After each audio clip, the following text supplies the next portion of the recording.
Welcome to the 316th dinner meeting of the Economic Club of Chicago. I'd like to offer a special welcome and happy holidays to the children, grandchildren, spouses, and other guests who are here this evening.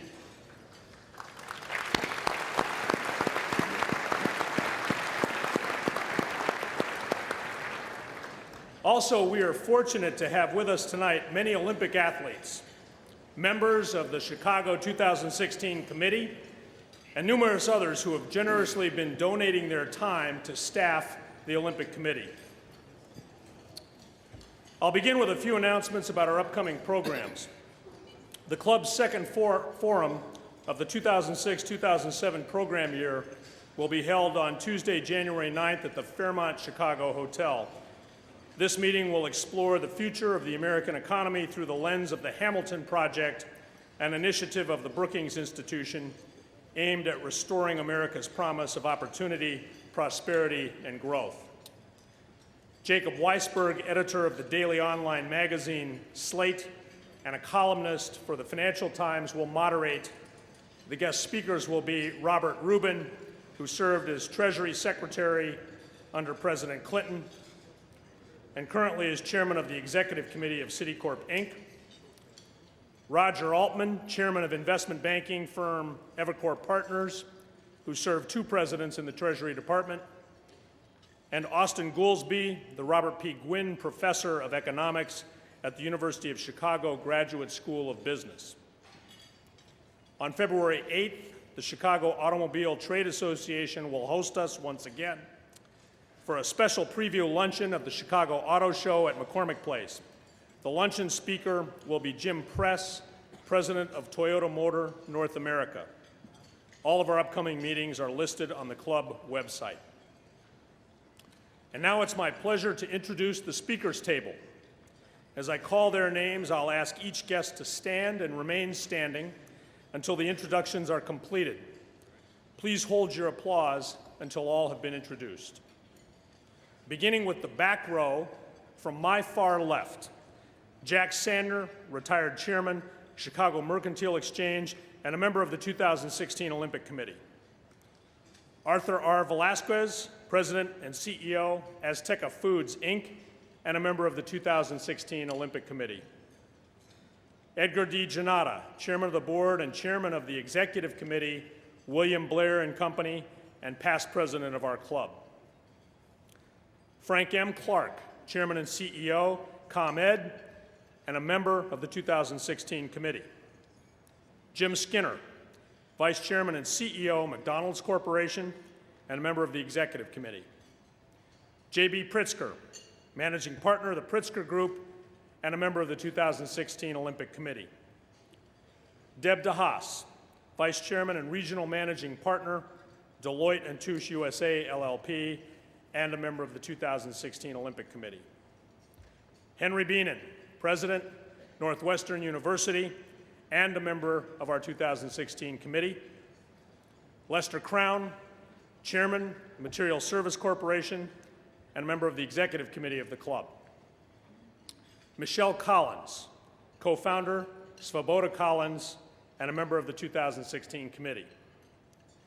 Jim Farrell, retired chairman and CEO, ITW, and another member of the 2016 Olympic Committee. William Daley, chairman of the Midwest Region, J.P. Morgan Chase & Company, and a member of the 2016 Olympic Committee. I probably should have told you that almost everybody up here is a member of the 2016 Olympic Committee. And frankly, almost everyone is. I'll dispense with that. Just assume everyone is a member. Next, J. Christopher Reyes, chairman, Reyes Holdings, and him too. Jerry Perlman, retired chairman, Zenith Electronics Corporation, and a tireless member of the committee. Michael Farrow, Jr., chairman and CEO of Merrick Ventures. Kathy Coughlin, president and CEO, AT&T Midwest. Bruce White, president and CEO, White Lodgings Corporation. Byron Trott, vice chairman, investment banking, Goldman Sachs and Company. Tom Cole, chairman of the executive committee, Sidley Austin. Michael P. Rooney, President and CEO, Clada Investments. Linda Mastandria, 1996 Paralympic Games gold and silver medalist, wheelchair track.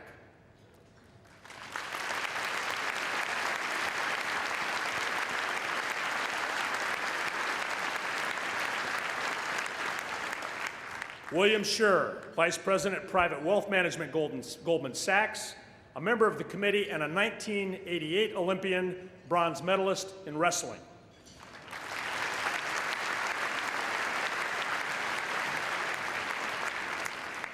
William C. Martin, Director of Athletics, University of Michigan. Okay, time out. Now we got to go back to that discipline on the applause thing. Jack O'Callahan, 1980 Olympian. You'll remember him from the Miracle on Ice, gold medalist hockey.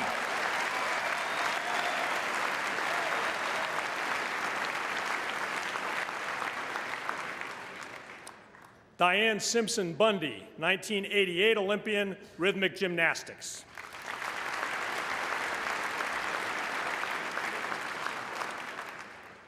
Andrew J. McKenna, Chairman, McDonald's Corporation and Chairman, Schwartz Paper Company. Okay. We've lost all discipline. Mike Conley, 1992 Olympian, gold medalist, track and field.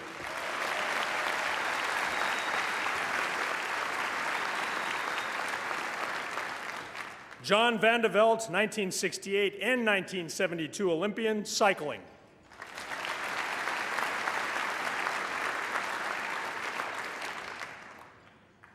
Cynthia Eckert Rusher, 1992 Olympian, silver medalist, rowing.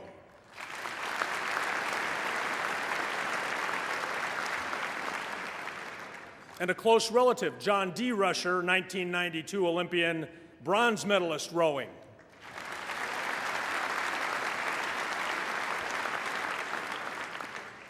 Kevin White, Director of Athletics, University of Notre Dame.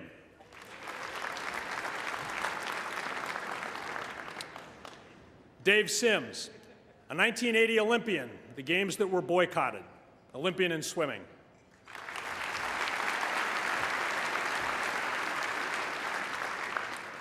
Bob Berland, 1984 Olympian, silver medalist, judo.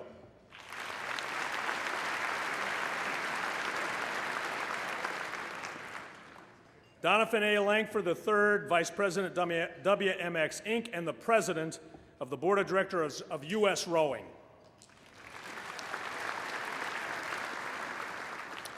And Christopher Valenti, the President of Valenti Interests, and now I'll have a round of applause for the entire group.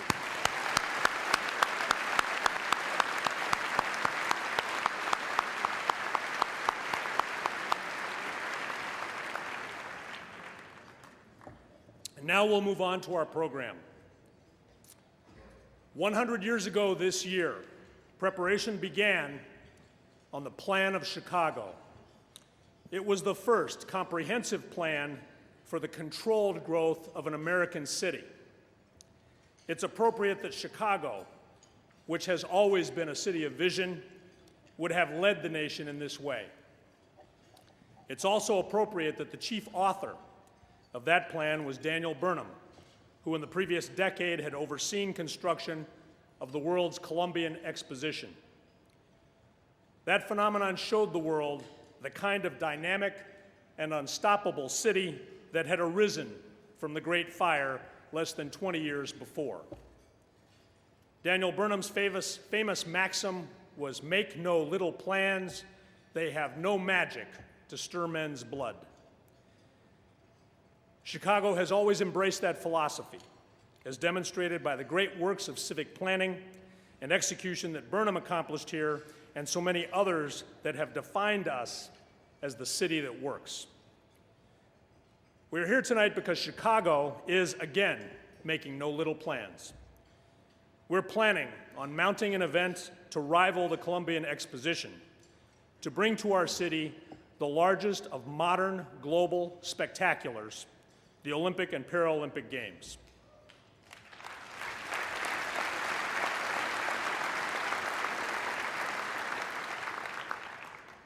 One decade from now, Sounds like a long time, but for the planners and the builders, it won't be. In 2016, we intend to host the world's greatest athletes and thousands of visitors from around the globe and to show the world how it's done.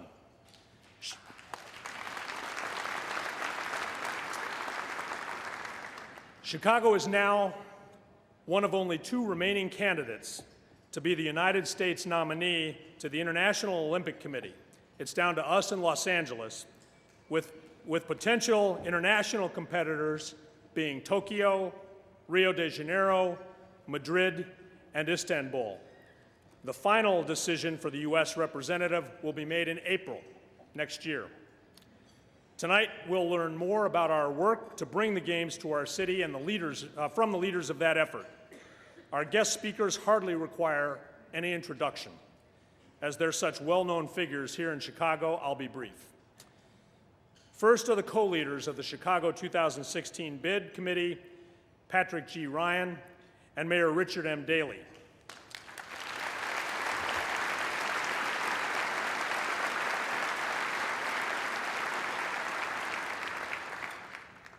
Speaking first would be Pat Ryan.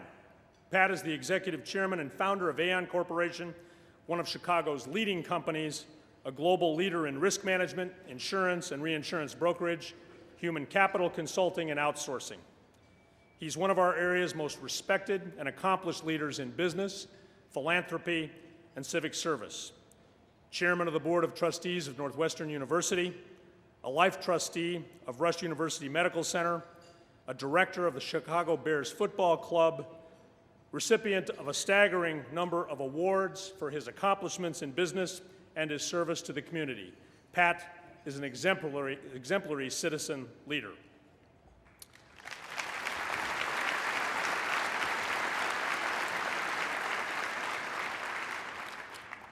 Mayor Daley, of course, requires no introduction.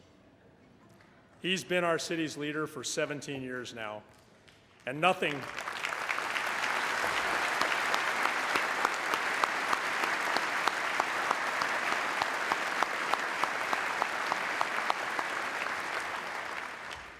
could be more appropriate than for Chicago to secure these games under his leadership, and for that matter, to hold them under his leadership.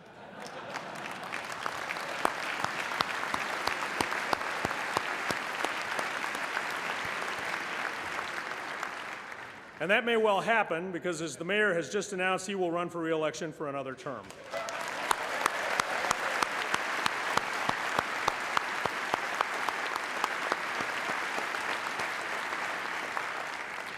The mayor has been a great builder of our civic infrastructure and civic life.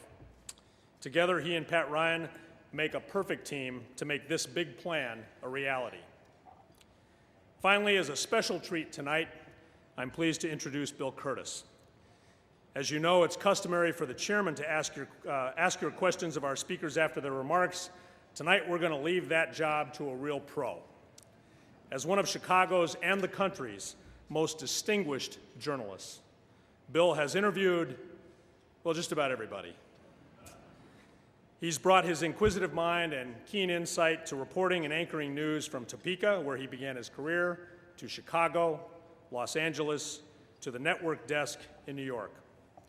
Today, he anchors 3 A&E network series, including the Emmy Award-winning Investigative Reports and the Peabody Award-winning series, The New Explorers.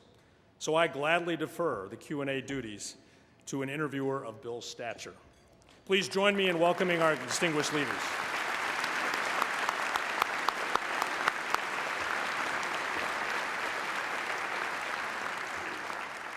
So let me now turn the podium over to a man who never makes little plans, Pat Ryan.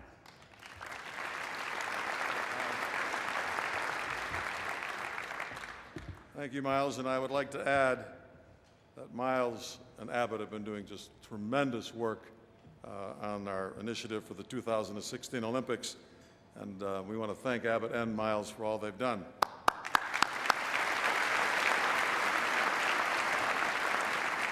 You've probably heard bits and pieces of our story, but tonight Mayor Daley and I are going to try to tell you the whole story, that which we can go public with, and how our bid is really coming to life. we're attempting to stir the soul of the people of Chicago and strengthen the Olympic movement. But before I get too far ahead of myself, I'd like to take a few minutes to share a video with you that I think you're really going to enjoy.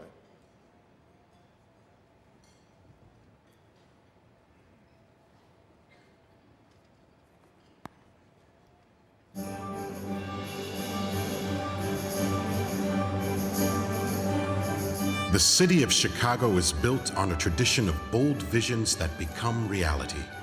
The opportunity to host the Olympic Games in 2016 inspires the next bold vision, one that will leave a profound legacy for Chicago, for sport, and for the people of the world.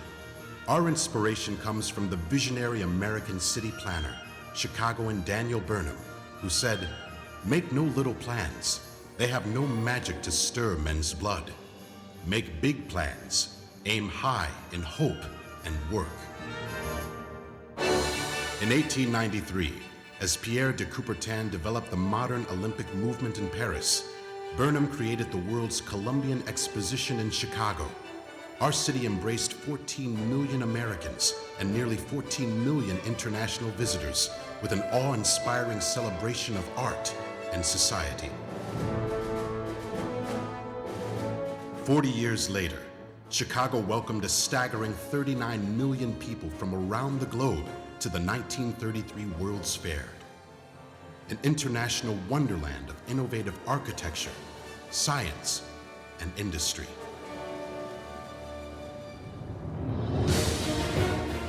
Modern Chicago, a magnificent global city, is one that truly symbolizes every facet of the Olympic ideals envisioned by de Coubertin: body, will, and mind.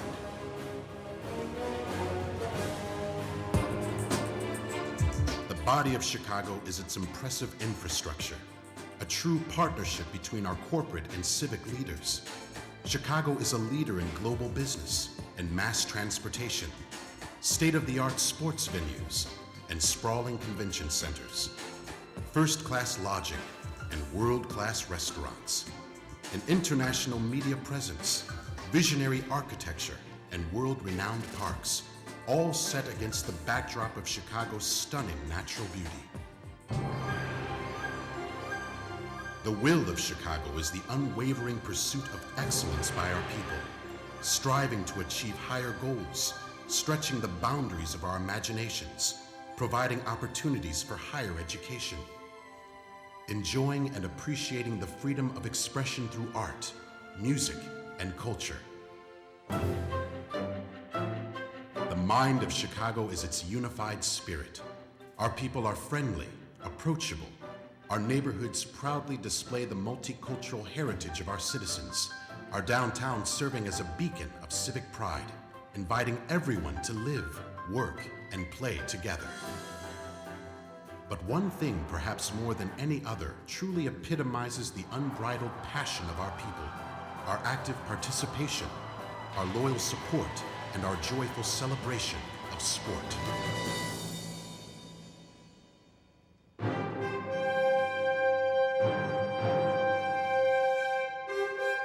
Chicago's past, present, and future combine the philosophies of two visionary men. One created an international movement. The other created a city destined for that movement to prosper. Chicago is once again poised to share its beauty, its vitality, and its people with the world. Burnham told us, "Remember, our children and grandchildren will do things that stagger us. We are those grandchildren, and our plans for the Olympic Games will be nothing less than staggering." Chicago, 2016.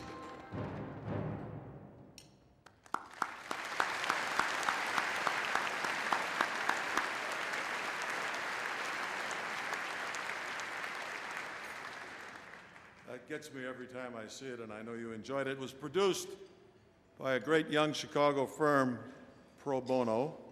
Everything's pro bono around here, named Teamworks Media. And they're really talented, and we thank them, Kevin Krebs and Tom Smithberg.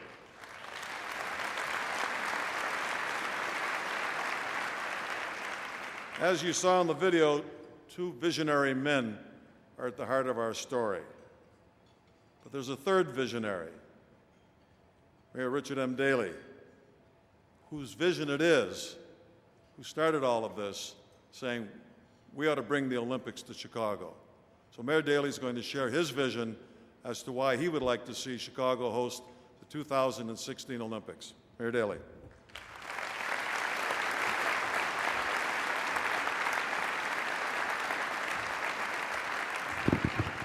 Thank you very much, Pat Ryan and Miles White, two great business leaders here in the city of Chicago. I want to personally thank all the Olympians that are here on behalf of our great city. I want to thank all the members of the Olympic Committee that have volunteered their time and service. They're great business leaders of our city.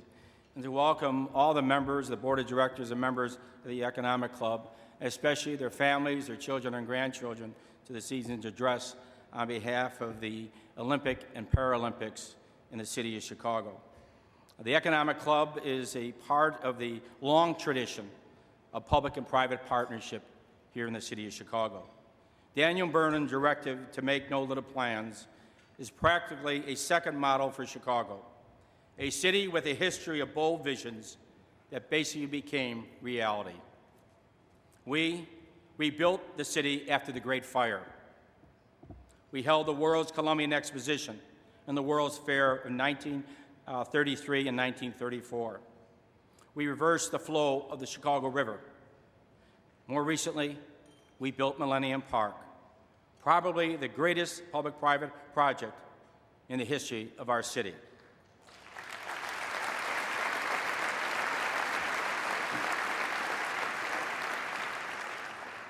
And we reclaimed Northerly Island for the people of our city, fulfilling another part of Daniel Burnham's vision. Thank you, Daniel Burnham. We believe the 2016 Olympic Games can be part of this great tradition of bold visions and solid results. We think the Olympic and Paralympic Games would attract new visitors from around the globe, generate international goodwill, create new businesses and jobs for the hardworking people of our city. The Games would act as a catalyst for economic revitalization of neighborhoods that are ripe for investments. And the Olympic Games would leave a legacy that's strengthening the Olympic movement by building passion for sport, culture, education, and the environment for future generations around the world.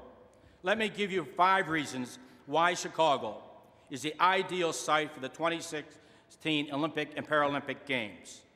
First is our location, something Chicagoans tend to take for granted.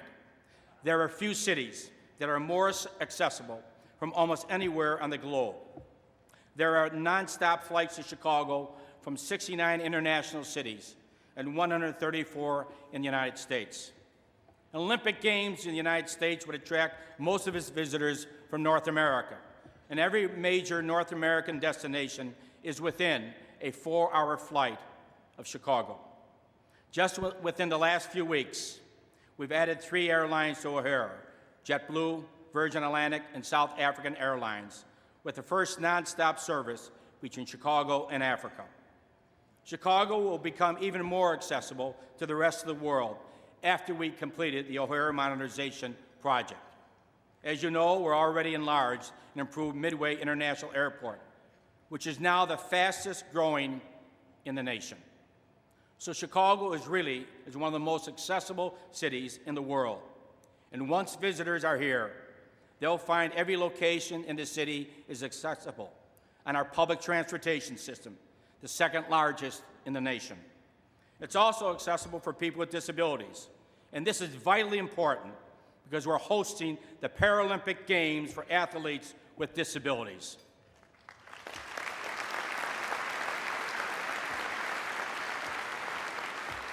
The second reason why Chicago is a great location for the Olympic Games is that it's an international city.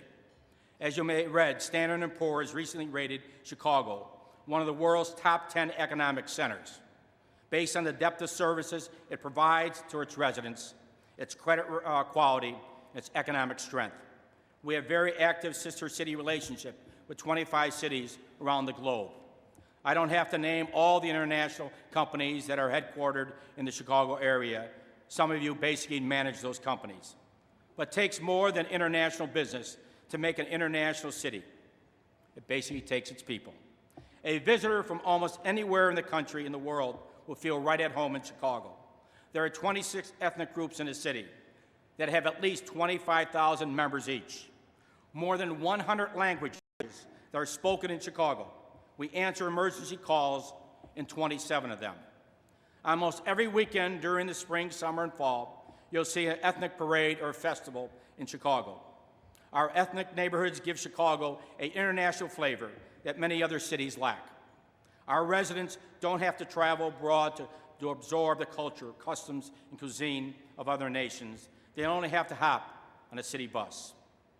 And the third reason why Chicago is the right place for the Olympic Games and Paralympics site is our ability to handle large number of visitors. In fact, very few cities are better equipped for crowds. Chicago hosted 33 million visitors in 2005. They spent almost $10 billion. We have more than 100,000 hotel rooms in the metropolitan area, and 30,000 of them in the central business district. McCormick Place alone hosted more than 2.3 million people last year. It will have an additional 250,000 square feet of space by this time next year when McCormick Place West opens. Almost every weekend, we routinely handle huge crowds at our downtown festivals, including millions or more who come out July 3rd for fireworks. We've hosted World Cup, the World Series, yes, and political conventions.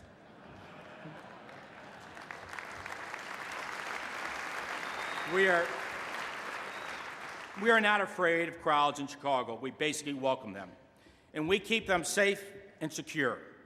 Our Emergency Management and Communications Center, one of the most advanced in the world, our police officers and firefighters are kept up to date on the latest techniques of crowd control and emergency response.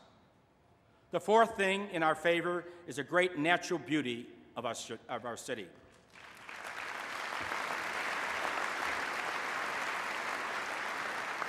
And this surprises many people. They think this is still the Chicago of Carl Sandburg, uptown St. Clair. If you're like me, you'll still hear from people who say, I had no idea Chicago was such a beautiful city. So we show them the pictures of the skyline and the lakefront.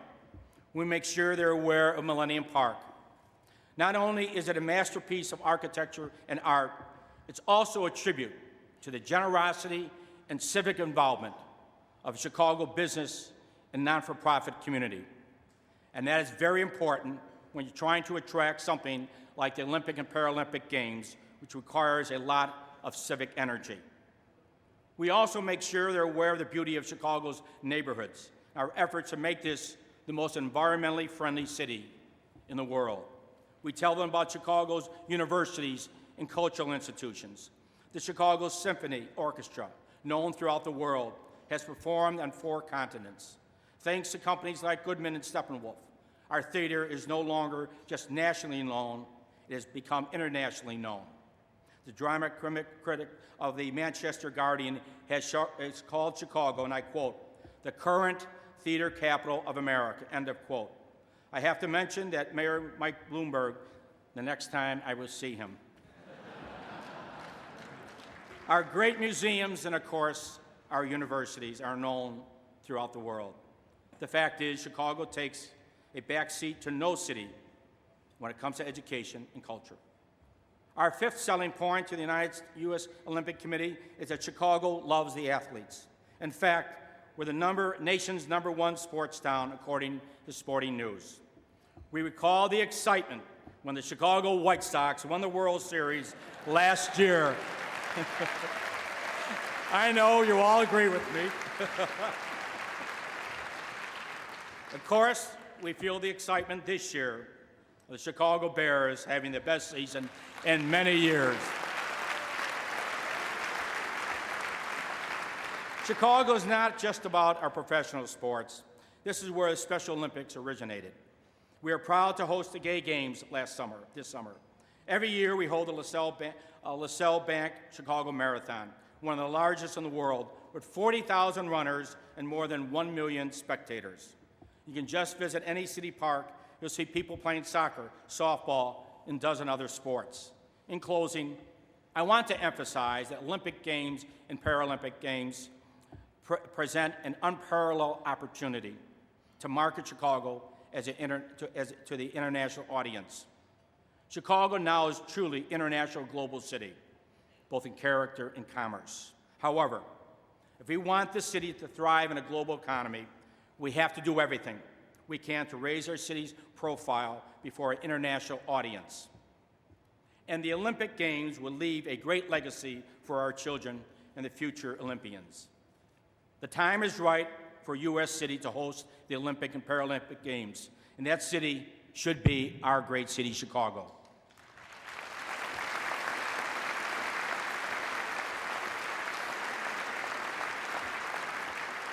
I believe that hosting the Games will be among the most significant events in our city's history and will bring very real economic and social benefits to our city. I believe our bid will be successful. And one of the reasons why I'm so confident is the outstanding leadership of the Chicago 2016 committee. And yes, to the leadership, Pat Ryan, all the volunteers, all the people coming together have that I will spirit, the love of a city, and a commitment to do better. Thank you very much.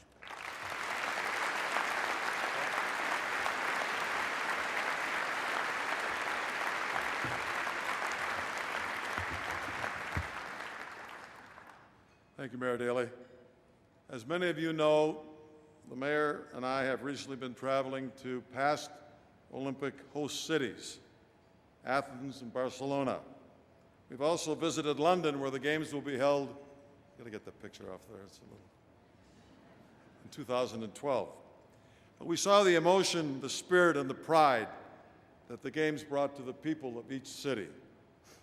We also saw how the Games can transform a city.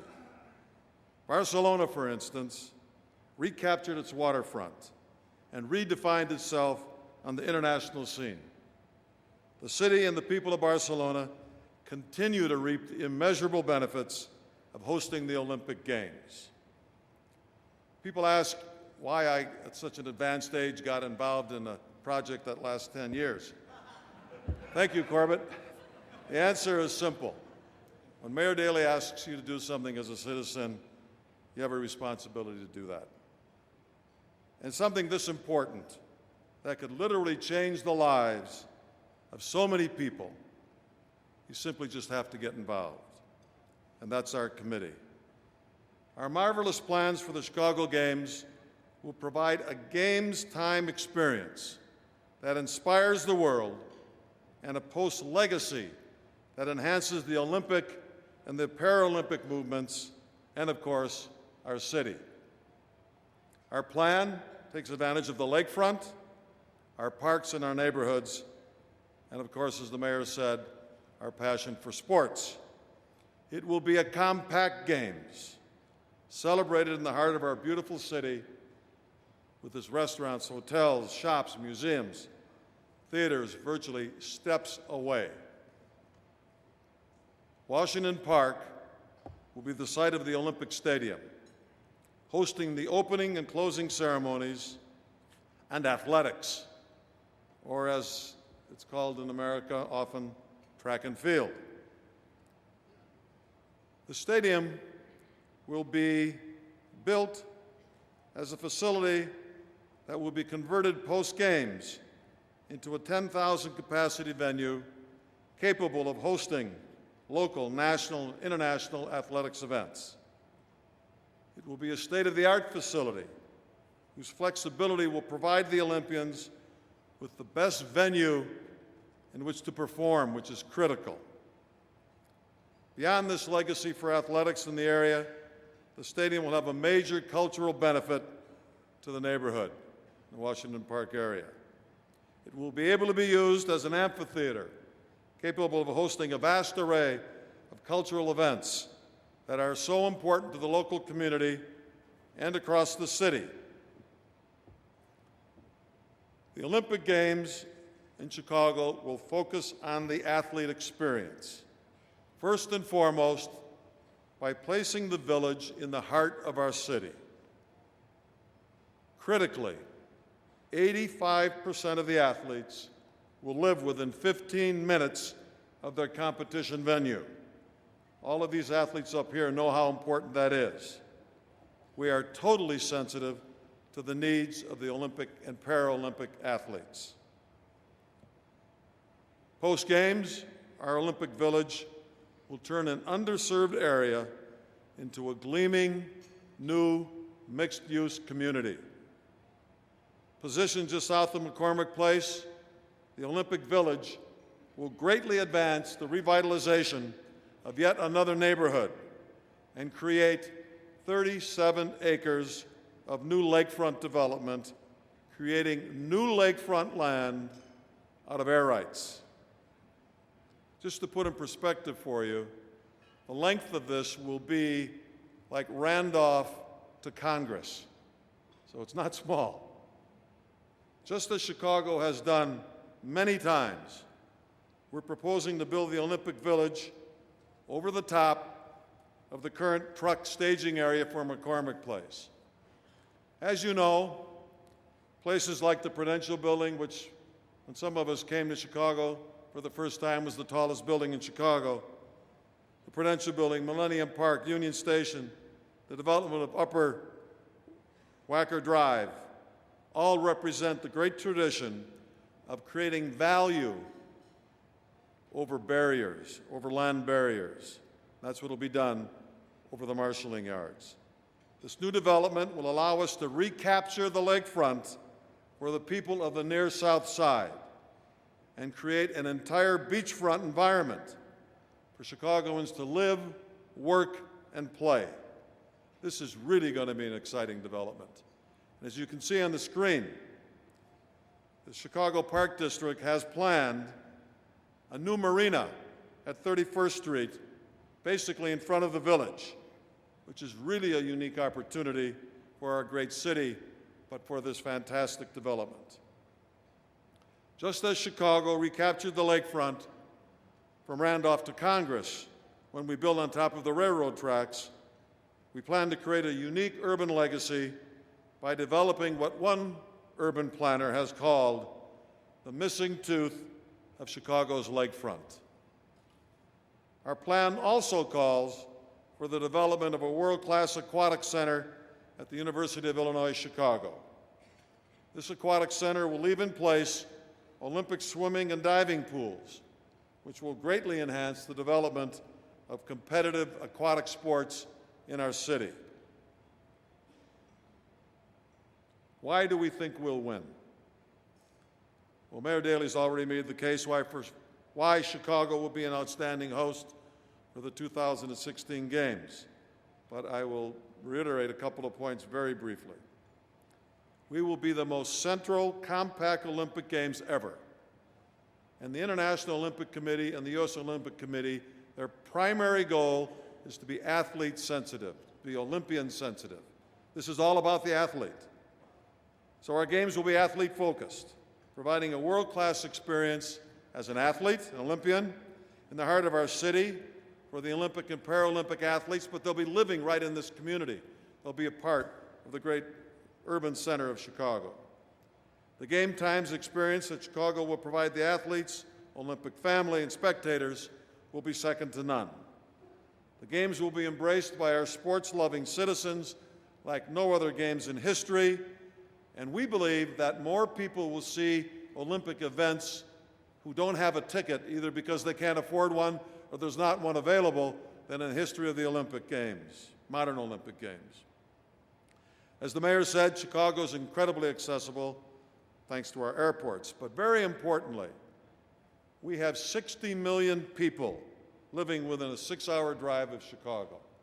And as you know, a lot of these people drive to Chicago for business, for weekends, for shopping, for theater, just to enjoy our city. They're accustomed to doing it.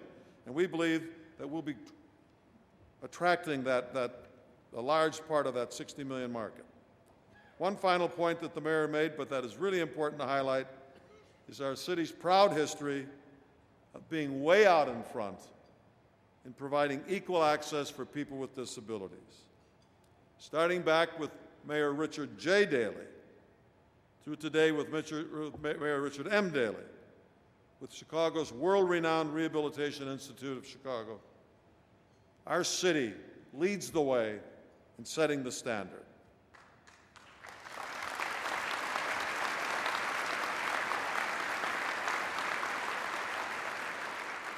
But the biggest winners in this process will be the people who live here. They'll get to show off their city to a global television audience, generating billions of dollars in free publicity. Approximately 3.6 billion unique viewers watch some part of the Athens Games on television. So you can imagine what Chicago 10 years from now will attract in a global audience. Our citizens will get to attract at least, and probably significantly more, an extra 6 million visitors during the year of the Games. And they'll benefit from billions of dollars in extra economic activity. There will be a lot of money spent in this city. The Olympics will create jobs and improve infrastructure, and they'll spur the restoration of neighborhoods ripe for investment. And I want you to listen very carefully to this. The Games will be profitable in Chicago.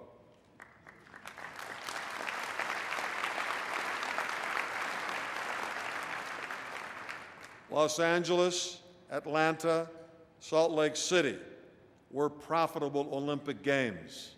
So you don't have to worry that this is a big drain on the city. We will create a surplus and a lot of investment in our city. A study of the Atlanta Games estimated that from 91 to 96, the Games generated an economic impact of about $7 billion additional dollars for that economy. Sydney generated over $6.5 billion. There's a ripple effect of tourism, where people come and then they come back and they come back. So tourism grows not just for the Games, but afterwards. The ripple effect in Barcelona, once sort of an outpost, is today one of the hottest cities in Europe.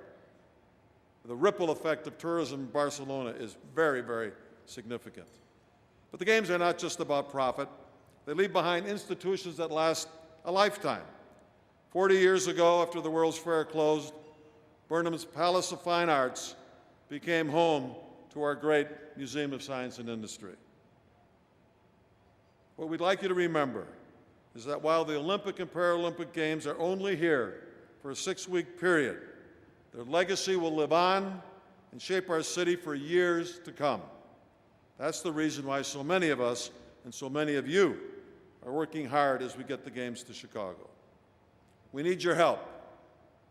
We encourage you to go to our website, chicago2016.org, and register your support for our bid. Doesn't cost anything. But it impresses the Olympic Committee. They constantly pull. They want to know that our citizens are behind this effort. So it's not only the leaders of the city, but the future leaders, and so many of them are here tonight, which is wonderful. It's an incredibly important initiative for our city and our people, and there's an opportunity for everybody to make a difference. Talk to your friends, talk it up, talk to your friends internationally. We need you to participate and help promote this, and help us bring home the gold. Thank you.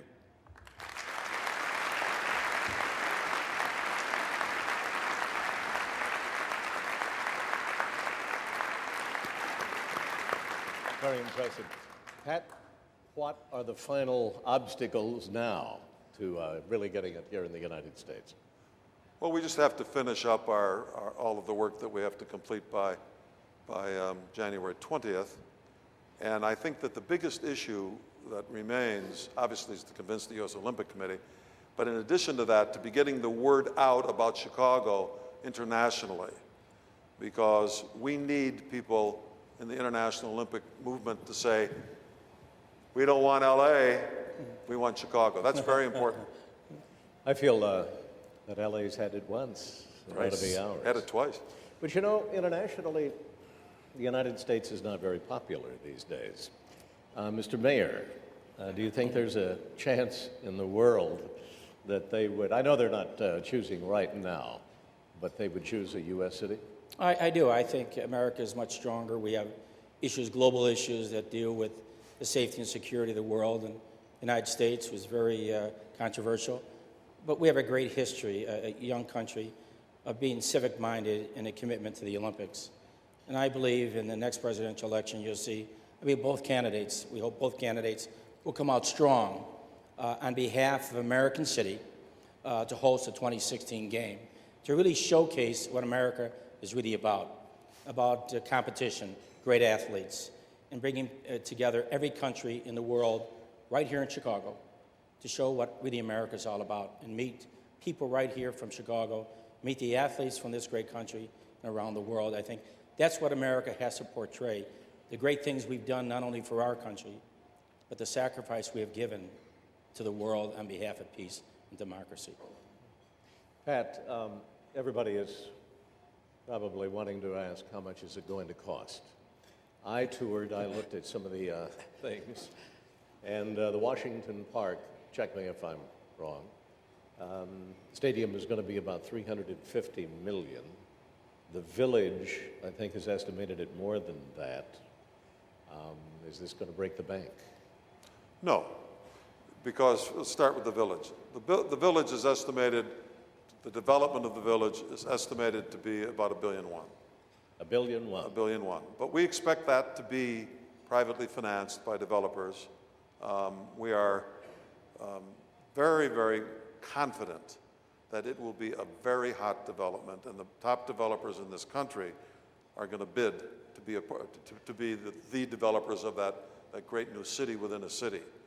As to the stadium itself, we believe that money will be raised privately, and from private sources, I should say. And we do believe that, in fact, the lasting legacy will be very important for that neighborhood. The revenues that come into the games are very, very, very substantial. Not just the money spent by the people as they're in the city, but advertising, television, partnerships, sports partnerships, endorsements, tickets, all kinds. There's just, the revenue is very substantial. And the interest in private enterprise being a part of the Olympic Games is quite high. Mr. Mayor, I've heard that there are some cost overruns in London already. And you know, a number of these places, we do hear these horror stories about they're not ready in time, it's costing more than planned. Well, again, in Chicago, that's why I put together, through Pat Ryan and Miles White and other business leaders, take responsibility in regards to the financial and budget in regards to the Olympics. And to me, that's what you need. You need an outside, basically, group of business leaders to oversee both the entire budget, financial status, as well as the construction of it. And that's what we're doing here. It's completely different from the rest of the world. Their federal government basically promotes and basically pays for much of the Olympics. Here in the United States, it's basically privately funded. The federal government only gives money in regards to transportation and in regards to security. That's the only two areas. Any taxes? Could I add to that? Yes. I think it's important that as you read what the press is saying about London, that you really understand what's happening. And one of the things is that they thought they could avoid the VAT tax, the value-added tax. And the court ruled, or the Treasury ruled, I'm not sure which, that they have to pay the tax. So that increased the price. They've also expanded the size of the residential development, so that's increased it. So this talk about greatly increased has a lot of additional investment in that tax issue. I think other than that, they would say that they're on target. Any taxes to be raised? No, there will be no government money, local government taxpayers' money in regards to the Olympics. And that's one thing we have worked out in regards to the improvements of the city. In the meantime, if we're selected, we're going to be moving ahead with huge infrastructure, libraries, parks, schools, improvements that not only go along with the Olympics Games and Paralympic Games, but will basically help the quality of life in the city. And the other thing we're really encouraged, if we're selected by the International Committee, is to then foster Olympic Games for a number of years after 2009 when they select us in the city and the metropolitan area, to encourage young people to participate in all types of sports for the first time and basically compete. Bring the Olympic spirit back into every elementary and high school, not only in our city but in the metropolitan area. And I hope the country. You'll still be mayor in 2016. It seems like everything you have done is leading up to this moment. I mean, everything fits. Well, I really believe the Olympic movement, you know all that. It's the people behind me, the Olympians that have participated in Paralympic, had participated in previous years. This really represents them. It doesn't represent one person or group of people. It basically represents, I think, what Chicago wants to do as a community at large to get the Olympics and Paralympics into our city. So it's not just one person. It's everybody in this room and everybody in the city and throughout the metropolitan area. I hope the country wants to bring the Olympics back to America in 2016. Pat, what can business do? What can the people in this room do to help? Give money.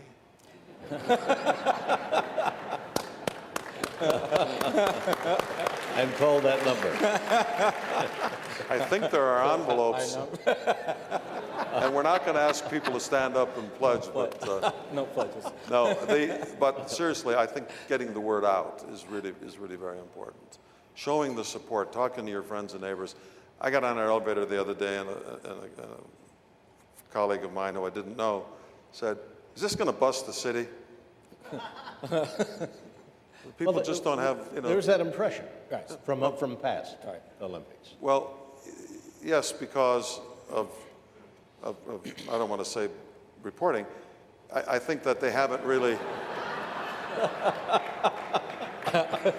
In fact, the games, 84, 96, and 2002 have been very, very profitable. Very profitable. Atlanta did incredible things for the city. I don't know that that's new. But also, I think it's the whole planning stage that we've gone through with our committee and with the business committee pro bono coming up to it, the city of Chicago, planning and development, and planners are all coming together. We have huge infrastructure there already. We're far ahead of Sydney. We're far ahead of Barcelona. We're far ahead of Athens and other cities dealing with infrastructure. And that really complements basically our presentation dealing with the Olympics and Paralympic Games. And I think we're much farther ahead. And you require good planning and preparation. And that's what we have in this presentation. You mentioned legacy events, not events, but places like Washington Park and the stadium. Will that remain as a stadium? Well, I'd like to deal with the legacy in this way. The International Olympic Committee wants an urban legacy. They want you to improve your community. They want sports legacy. They want sports to be improved and last post the games. And they want great games. And those are the three goals, all built around the athlete. Now, the urban legacy is the village, and I think you'll see when it gets totally unveiled, it's going to be a sensational addition to the city. Washington Park will have the temporary stadium, approximately 80,000 capacity. And then the plan, of course, has been published. We are going to leave an amphitheater for seating approximately 10,000 people. That will be track and field for the future. It'll be other sporting activities, soccer, football, and then it will be a cultural legacy for that community, so that they will in fact have their own performing arts and music right in their community. So that's a very important legacy. We plan on leaving an aquatics legacy. An aquatics legacy. Aquatic. As a matter of fact, it will rank #1 in the country, won't it? Yes. It should, because it will be the most modern. You know, the standards keep changing. The reality is that the other Olympic pools around the Midwest are older, and this being brand new will be the state of the art. And we believe we can attract a lot of aquatic events and make this a center make Chicago a center for aquatics. And what will go in Soldier Field? Soldier Field will be soccer, or as everybody else in the world calls it, football. We call it soccer. Our visionary had Soldier Field designed for soccer and football. So you can play, as you know, the World Cup, you can play soccer. Well, that was before, but the soccer games there now, they can take the corners out. So soccer will be there, and then there will be a lot of activities for people. Also, we'll be using McCormick Place for many of the events in regards to housing 10 or 15,000 press people and other activities there. Other events will be hosted there in and around the city. But at the same time, you have to make sure that people want this, that they become part and parcel of this legacy in our city. And they firmly believe that the movement that we inspire in our business communities will inspire all of us in government to improve their quality of life, from education to housing to economic development to parks to participation of people in sports they've never heard of, and to basically rebuild the competition in all of our schools, both elementary and high schools, both public and private. Pat, is there something happening in the Lincoln Park Lagoon? Yes. We're planning on having whitewater rafting. Whitewater rafting. Yes. Okay, maybe you could explain that. Well, I can't explain the technology. I just accept the fact that there are engineers who can create what in effect is kayaking and whitewater kayaking. Very simple. We reverse the flow of the Chicago River. We can do whitewater rafting in Lincoln Park.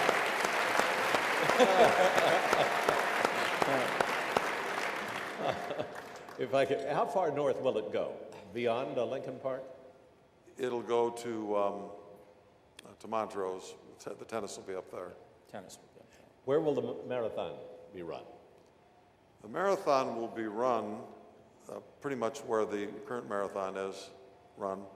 And one of the things I mentioned, that there'll be so many of the public who can watch without tickets, will be the marathon.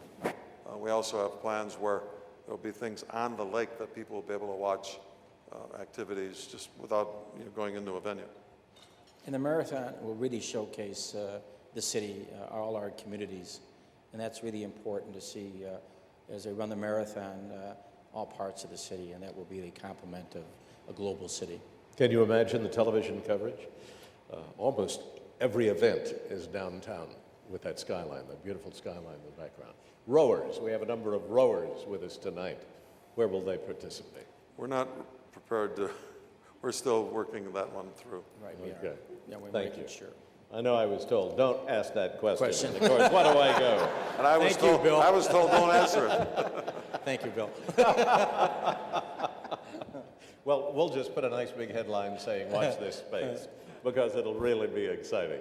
Now the velodrome. I didn't even know what a velodrome was. That's a bicyclist, right? You knew that. And that will be... The velodrome will be on Northerly Island. It might Northerly be, Island. It might be Yes. further north. Finally, we found a use for it. It's possible that it would be up in the park, Lincoln Park, but it's likely, most likely will be on Northerly Island. And, well, Temporary. Temporary, so it'll be taken down afterwards. There's not a lot of post-games use for velodromes. No. I mean, there's a velodrome in Northbrook, but it couldn't handle the crowd. But to build, a velodrome is very expensive to build, permanent. And we were in Barcelona, Athens, I should say. The velodrome is not getting a lot of use. No.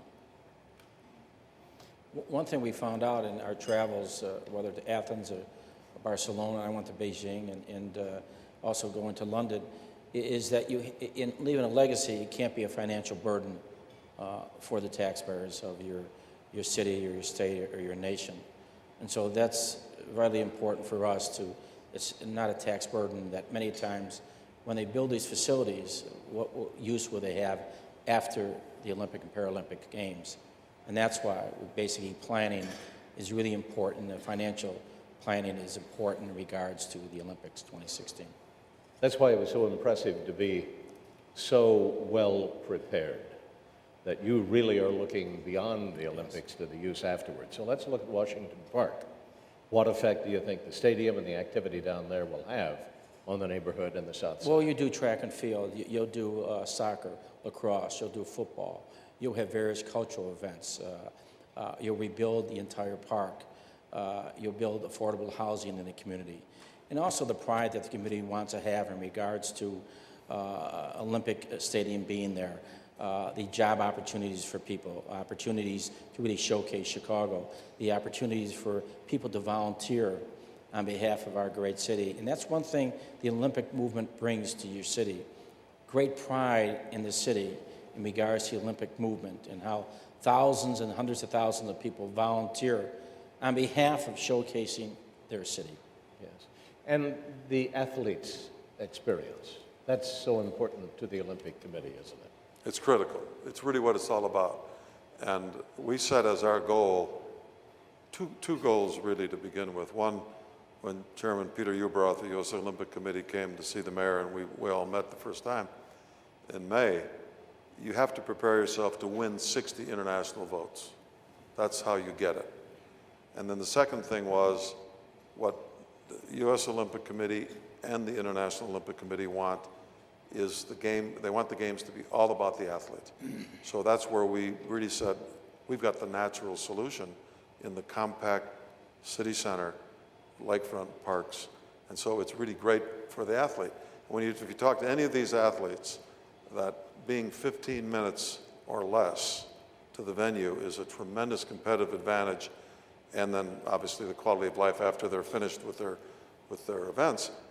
But I think the other thing that's very important is in many, for example, equestrian is for Beijing's in Hong Kong.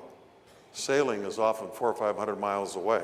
It's a 6-hour flight from Beijing, I think. Right. 6-hour flight. Right.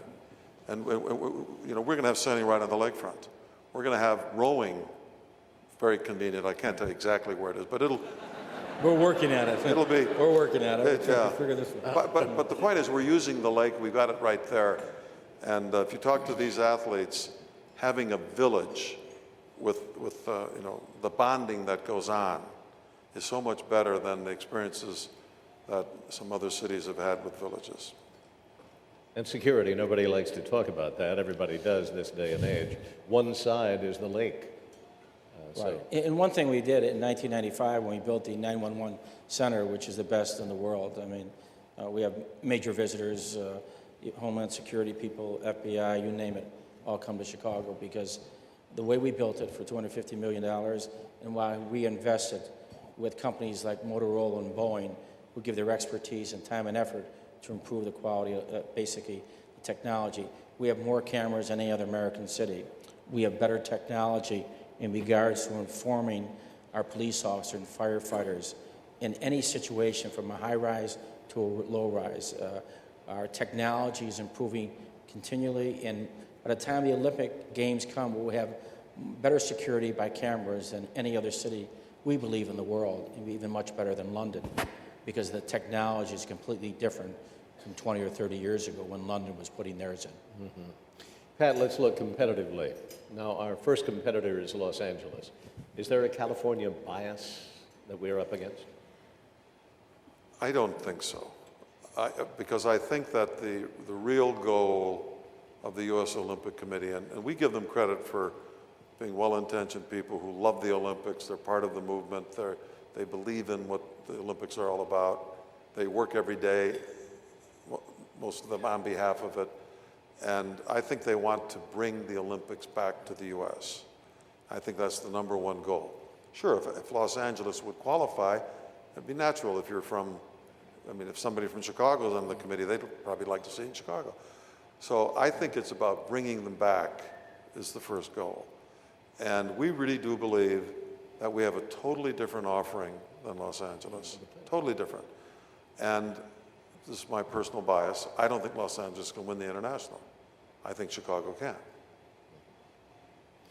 What really makes a difference from Los Angeles is the business community's real commitment to the Olympic movement here in the city. And I don't think any other city has the civic-minded business leaders, men and women, that really get behind not just the Olympics, but issues that deal with our great city. I mean, no one has what we have in Chicago. And I'm really fortunate to be mayor of a city that have business leaders that are civic-minded, not just the Olympic Committee, from education to the environment, affordable housing, for better jobs. This is an unusual and unique business community that has it for generations, back to Daniel Burnham. And you look at the great men and women, industrial leaders that built this city, and you see today men and women of the same caliber giving back into our community, which I believe is really strong for a Olympic legacy as compared to any other city in the world. Now, internationally, this thing is a marathon. I mean, internationally is a couple of years down the road. We're up against Tokyo and Madrid and Rio. Rio. What's the big competition? Well, I just read an article that you might have seen, but the governor of Tokyo, I think, is the equivalent of our mayor in the system. And the current governor just announced his plans for running again for re-election. And he has made the foundation of his platform winning the 2016 Olympics, and said that, Tokyo, this will transform Tokyo. And so, I mean, they're going to be a tough competitor. Rio is going to be a tough competitor because Rio has the Brazilian government. Rio is a beautiful city. I don't think either one of them can offer what we have. But very importantly, and we don't want to rely on this, but Beijing will have been 2008. So would they stay in the region to go to Tokyo in 16? We really believe that the toughest competition is Rio, because the Olympics have never been held in South America. And so there's a bias towards South America.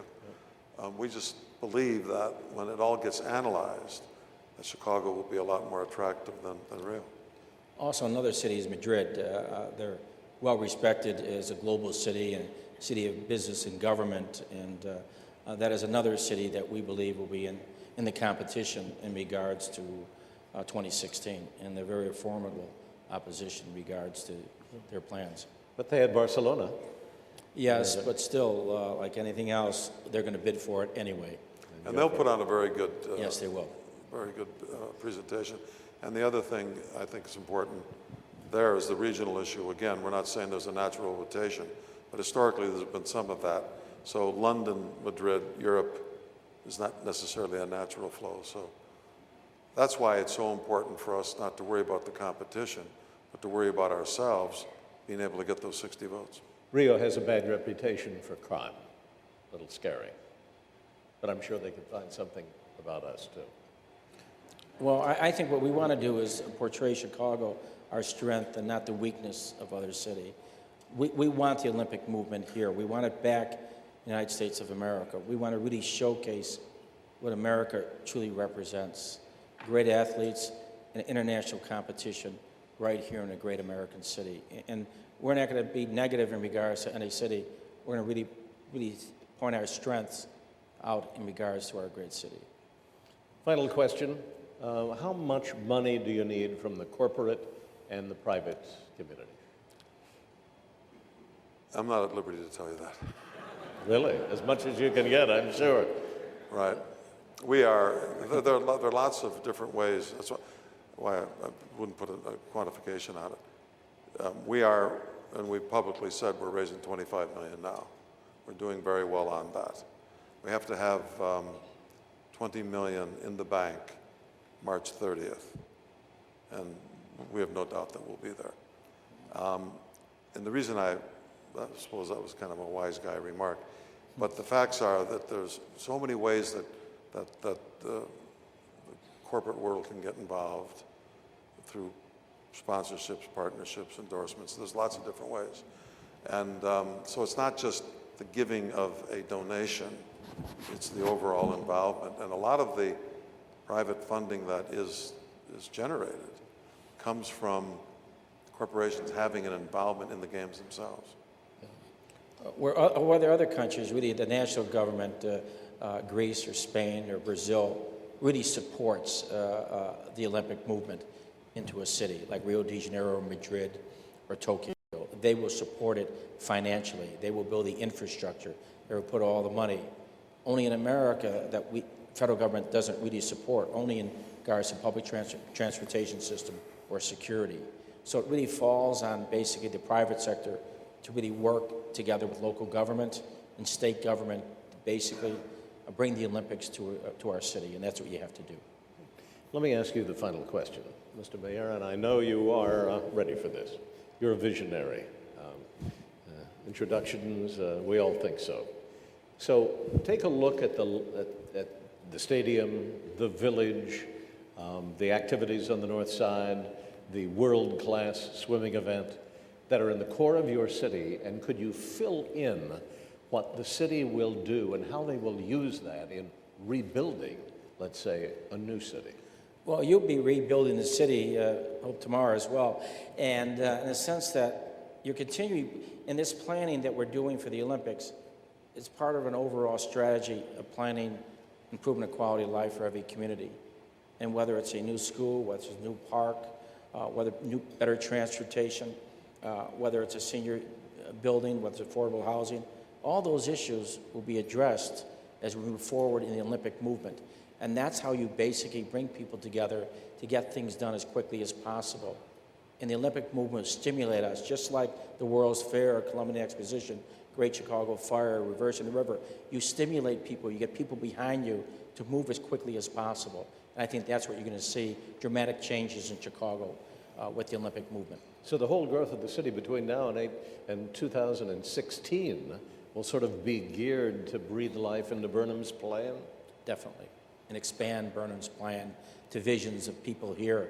And other visionaries in the city will come forward and stimulate us and excite us about what they believe the Olympic movement can do for their community. It could be a block club president, it could be an elected official, it could be a business leader saying, this is an idea, let's look at it. Just as a result of this conversation tonight, I'm sure the values are going to go up around 31st Street. I think so. By the time we get out the door. Well, good luck. We wish everyone good luck on this committee.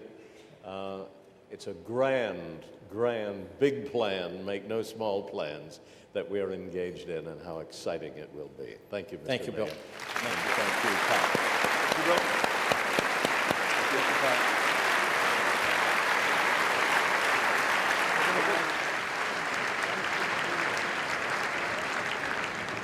Thank you, Mayor Daley, Pat Ryan, and Bill Curtis for an entertaining evening, and thank all of the athletes and members of the 2016 committee who were here to show their support, and thanks to all of you. Let's all talk this up. Happy holidays. We're adjourned.